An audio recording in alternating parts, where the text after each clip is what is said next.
আসসালামু আলাইকুম। রমাদানের শুভেচ্ছা আজকেও জানাচ্ছি। আজকে এই মুহূর্তে আছি মহাখালী রাওয়া বা ডিওএইচএস এর সামনে, এক্সিট যে গেটটা সেখানে।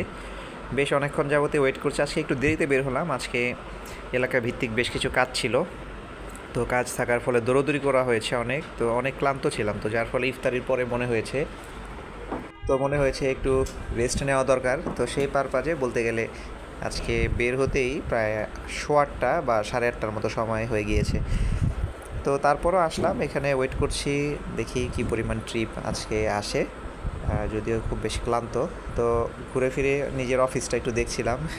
এখানে এক সময় জব করেছি অনেক দীর্ঘ সময়, থাকছে সব পুরনো কথা। তো দেখুই আজকে আপনাদেরকে কি আপডেট দেওয়া যায়। তো অনেকক্ষণ ওয়েট করেছি আজকে, যেহেতু কোনো কারণে আজকে এই সময়টাতে একদমই রিকোয়েস্ট আসতেছে না তেমন।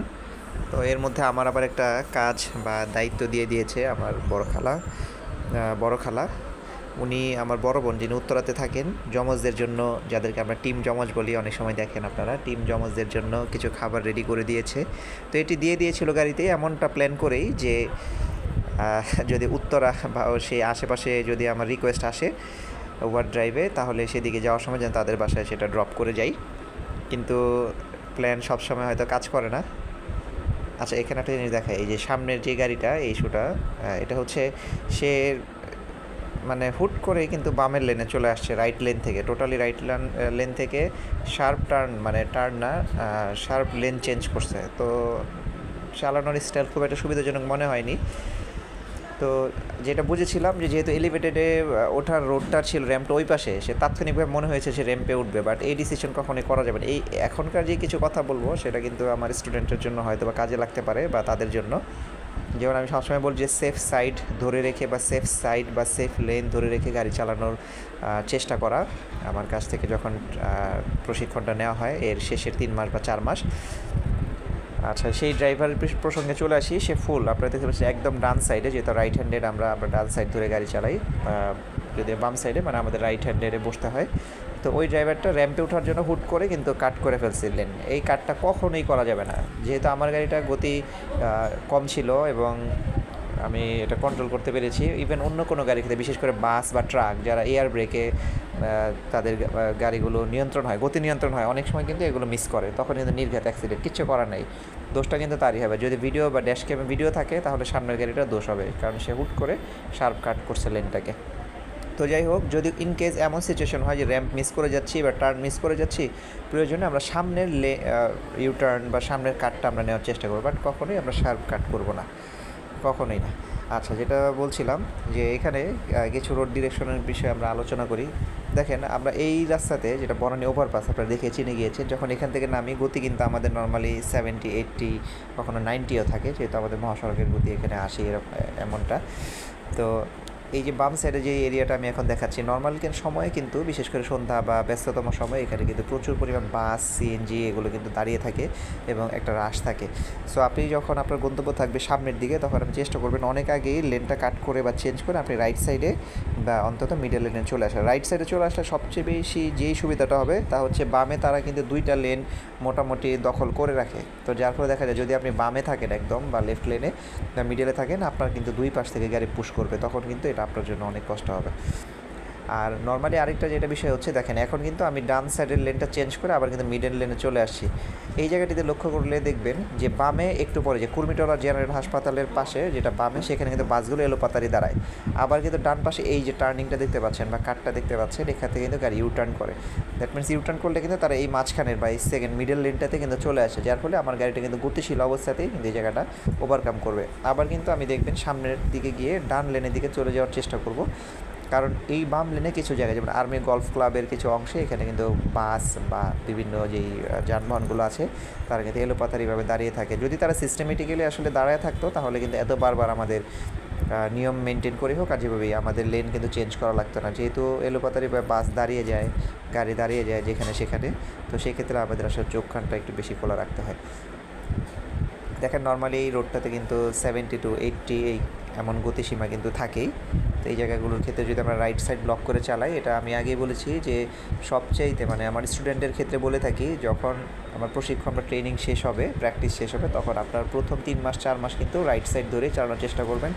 ওই সময় পর্যন্ত যখন নিজের কাছে 100% মনে হবে যে ব্রেক এবং এক্সেলারেশন বা এক্সেলারেটর প্যাডেলের সাথে আপনার 100% একটা কানেক্টিভিটি তৈরি হয়ে গিয়েছে, তখন আপনি মিডল লেন বা লেফট লেন ধরে কিন্তু চাইলে আপনি একটু রাশ রাইড করে চালাতে পারেন। এই যে এই জায়গাগুলোতে দেখেন যে বাসগুলো কিন্তু দাঁড়িয়ে গেছে, এখানে বাসটা দাঁড়ালেই কিন্তু একটা প্রবলেম। এখন তো একটা বাস দেখা যাচ্ছে, এখানে অনেকগুলো বাস যখন দাঁড়িয়ে যায় এই জায়গাতে কিন্তু একটা জ্যাম তৈরি হয়ে যায়। আর যেটা বলছিলাম, যখন রাইট সাইডের লেন ধরে আপনারা চালাবেন তখন কিন্তু দেখা যাবে আপনাদের ডান সাইডে ফোকাসটা একটু কম দিলেই হচ্ছে, আপনাদের বাম সাইডের রোডটাতে কিন্তু ফোকাস একটু তখন দিয়ে চালালে কিন্তু হয়ে যাচ্ছে।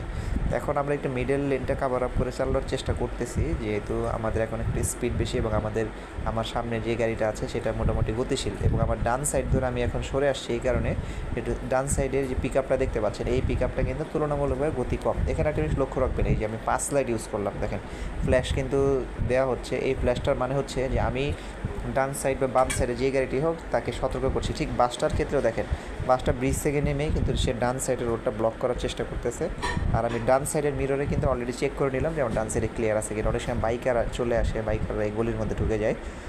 আর পাস লাইটের ব্যবহারের কিন্তু কোনো শেষ নাই, দিনের বেলা থেকে শুরু করে আপনাদের রাতে এভরি টাইম আপনাদের পাস লাইট বা যেটাকে আমরা হাই বিম বা লো বিম অনেক ক্ষেত্রে বলি। আচ্ছা, এখানে দেখেন রাস্তার যে অবস্থা, রাস্তায় কাজ করতেছে, এই হাই স্পিডি রোড যেখানে, এখানে কোনো ধরনের সতর্কতামূলক কোনো চিহ্ন নাই, কোনো ধরনের সাইনবোর্ড নাই, মাঝখানে ওরা রাস্তা কাইটে বসে আছে।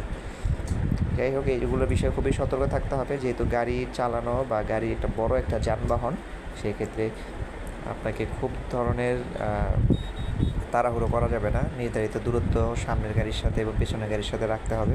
এগুলো অনেক কিছুই দেখবেন, যে রাস্তা দিয়ে মানুষ কিন্তু হেঁটে পার হয়ে গেল, উপরে ফুটওভার ব্রিজ, তারপরেও এই জায়গাটা। তো খিলক্ষেতের এই এরিয়া থেকে আমি সামনের কিছু অংশ আপনাদেরকে আবার একটু দেখানোর চেষ্টা করব। আরেকটা বিষয় হচ্ছে, সামনে যাই আমি চেষ্টা করব যে সেক্টরের ভিতরের এরিয়াগুলোতে কীভাবে আসলে আপনারা ড্রাইভ করতে পারেন, এইটার বিষয়ে আমরা আপনাদেরকে একটু ধারণা দেওয়ার চেষ্টা করব। ইতিমধ্যে কিন্তু জসীমউদ্দিন রোডের কাছাকাছি চলে আসছি। এখানে একটু চ্যালেঞ্জিং জায়গাটা দেখেন, এখানে কিন্তু ডান দিকে অনেকগুলো রাইট টার্ন করে কাট করতেছে, বাট আমরা এখানে বামের ইন্ডিকেটরটা দিয়ে দিব। যে দেখেন বামের ইন্ডিকেটর দিয়ে দিলাম এই কারণেই যেন আমার বামে এবং আমাদের পিছনে যেই গাড়িটা আছে সেটা যেন গেস করতে পারে যে আমি আসলে স্ট্রেট যাব। এখানে কিন্তু আমি হ্যাজার্ড লাইট অন করলেও হয়, বাট হ্যাজার্ড লাইট অন করবো না। আমি বামের ইন্ডিকেটরটা দিলে আমার পেছনের বা লেফটের যে গাড়িটা ডানে টার্ন করার কথা, সে কিন্তু এই জায়গাতে সতর্ক হয়ে যাবে। আচ্ছা, এখানে ক্যামেরাটা একটু ব্লার হয়ে যাচ্ছে, আসলে এক হাতে ড্রাইভিং করা এবং কমেন্টারি করা কিন্তু বেশ টাফ। আচ্ছা, এখানে এই জায়গাটুকু একটু লক্ষ্য করবেন, আমার পুরাতন স্টুডেন্ট যারা কানেক্টেড আছে, দেখেন ডান পাশে এখানে কিন্তু ফ্লাইওভারটা উঠে গেছে, যেহেতু আমি বাম সাইডে গিয়ে ডান দিকে রাইট টার্ন নেব বা ইউ টার্ন করতে পারি, সেই ক্ষেত্রে আমরা যেটা করব, আমরা আগে লেফট টার্ন করে,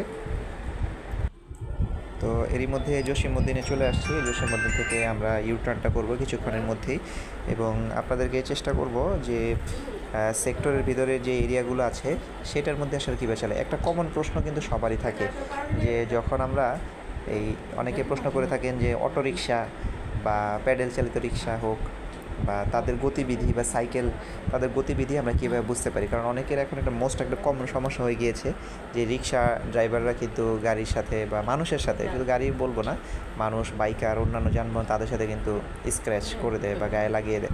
এই জায়গাগুলোতে দেখবেন যে আমি কিন্তু লো বিমে চালাচ্ছি, গাড়ির হেডলাইটটা যদি ফোকাস করেন, আমি হর্ন খুব একটা ইউজ করতেছি না।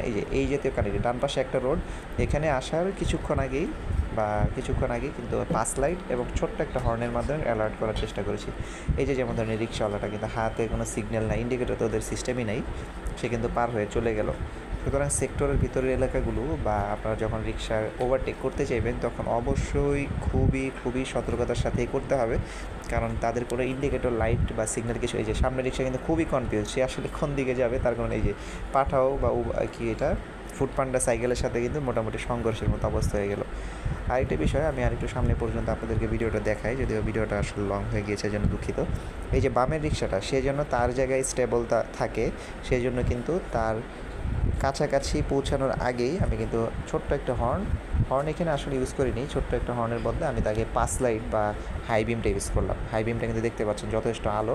তো প্রত্যেকের গাড়ি এবং বাইকে কিন্তু এই হাই বিমটা বা পাস লাইটটা থাকে। যখন এই পাস লাইটটা আপনি তাদেরকে দেবেন রাতের বেলা চালানোর ক্ষেত্রে, তারা বুঝতে পারবে যে পেছনের গাড়িটা কাছে চলে আসছে বা যেতে যাচ্ছে।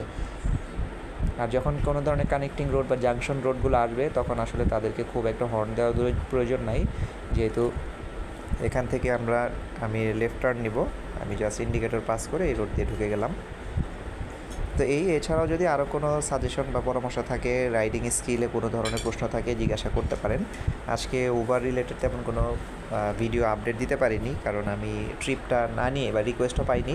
আমি সরাসরি জমজদের বাসায় চলে আসছি। তো যাই জমজদের সাথে একটু চিল করে আসি, যদিও জমজরা জানে না। জমজদের সাথে দেখা হয়ে গেলে হয়তো ভালোই লাগবে। এর মধ্যে কিন্তু জমজরা আমার সাথে এসে আমার সাথে কমেন্টারি করতেছে। হ্যাঁ, Sabiha Guptamani, hello. Hello guys. জিলা, হ্যালো। আর যে সারাপ্পু পড়ালেখা নিয়ে ব্যস্ত। তো মানে ও শুধু মনে হয় ফ্রেশ যাওয়া বাদে বাকি সময় ও পড়তেই থাকে। এটা হয় মোবাইলে পড়তে থাকে, আর নয়তো করতে থাকে, যেখানেই হোক। জমজদের সাথে বসেই আসলে ভয়েসটা দিয়ে দিলাম। তো ওদের বাসার কাছাকাছি চলে আসছি, আর ভিডিওটা লং করছি না, আপনাদেরকে দিয়ে দিচ্ছি। আর পরবর্তীতে আবার যখন উবার রাইড বা রিকোয়েস্ট পাবো, ইনকেস যদি হয় যাওয়ার সময়, তাহলে কোনো আপডেট দেওয়ার চেষ্টা করতে পারি হয়তো বা। তো সেই পর্যন্ত সবাই ভালো থাকবেন, রমাদানের শুভেচ্ছা জানাচ্ছি এবং দোয়া করবেন অবশ্যই সবাই সবার জন্য। আসসালামু আলাইকুম।